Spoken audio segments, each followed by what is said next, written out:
Assalamualaikum sahabat semuanya, kembali lagi di channel Lanatub. Semoga selalu dalam keadaan sehat, terutama kesehatan berpikir. Badan Kepegawaian Negara, BKN, meninjau ulang hasil seleksi PPPK Teknis 2022.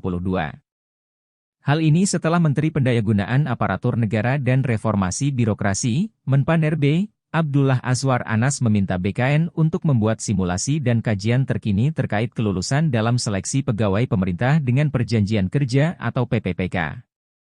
Sesuai permintaan Pak Menpan-RB Azwar Anas, kami akan melakukan simulasi terkait nilai ambang batas atau passing grade PPPK Teknis 2022, kata Bima kepada jpnn.com pada Jumat 5 Mei 2023. Dia menyebutkan simulasi ini akan dilakukan untuk semua peserta seleksi tenaga teknis 2022, baik honorer maupun umum. Saat ini proses penghitungan masih berlangsung. Nantinya akan dilihat kalau dengan penyesuaian passing grade, PG, saja misalnya, sudah banyak peserta khususnya honorer yang lulus berarti tidak perlu ada afirmasi. Penyesuaian PG ini artinya tingkat kesulitan soalnya yang disesuaikan. Jadi bukan PG-nya yang diturunkan, tetapi nilainya dikalikan indeks kesulitan, jelas Bima. Sebaliknya bila tingkat kelulusan honorer masih rendah, baru diterapkan pemberian afirmasi. Afirmasi ini terkait nilai ambang batas dan masa kerja dari tenaga non-aparatur sipil negara, non-ASN, atau honorer. Kami akan melakukan simulasi sejauh mana afirmasi-afirmasi itu bisa dilakukan. Nanti kalau hasilnya sudah ada kami akan sampaikan kepada Pak Menteri untuk bisa dijadikan kebijakan dari Kemenpan-RB, jelas Bima.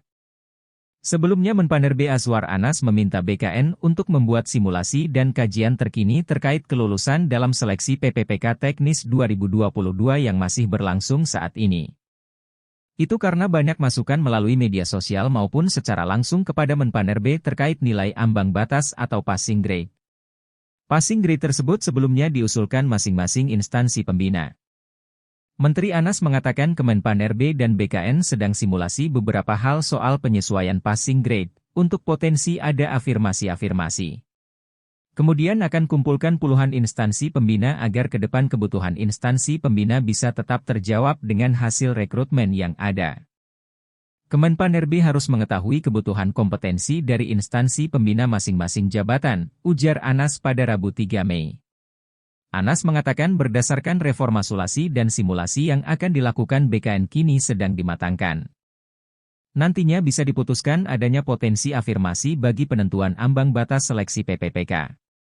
Menteri Anas mengatakan berbagai masukan terkait passing grade yang disebut menyebabkan ada sejumlah peserta dinyatakan tidak lolos, itu sudah dibahas pemerintah. Nilai PG ditentukan oleh masing-masing instansi pembina atau instansi sektoral masing-masing jabatan fungsional. Sementara, soal-soal dalam Computer Assisted Test, CAT, disusun oleh instansi pembina masing-masing jabatan, bersama konsorsium yang terdiri atas berbagai perguruan tinggi. Oleh karena itu, Menteri Anas meminta dilakukan reformulasi baik terkait passing grade, maupun terhadap instansi-instansi pembina yang merumuskan soal-soal bagi ujian PPPK, tegas Menteri Anas. Diketahui sejak pendaftaran seleksi PPPK Teknis 2022 pada 21 Desember 2022 hingga 6 Januari 2023. Lalu dilanjutkan seleksi administrasi hingga 11 Januari 2023 banyak pentolan honorer K2 protes keras. Pasalnya, PG PPPK Teknis 2022 dinilai terlalu tinggi dan melebihi 2021. Ironisnya tidak ada pemberian afirmasi untuk honorer K2 teknis. Ketum Perkumpulan Honorer K2 Indonesia Sahiruddin Anto menyampaikan protes keras. Menurut dia persyaratan yang diberikan tidak bisa dijangkau honorer K2 teknis yang didominasi lulusan SMA ke bawah.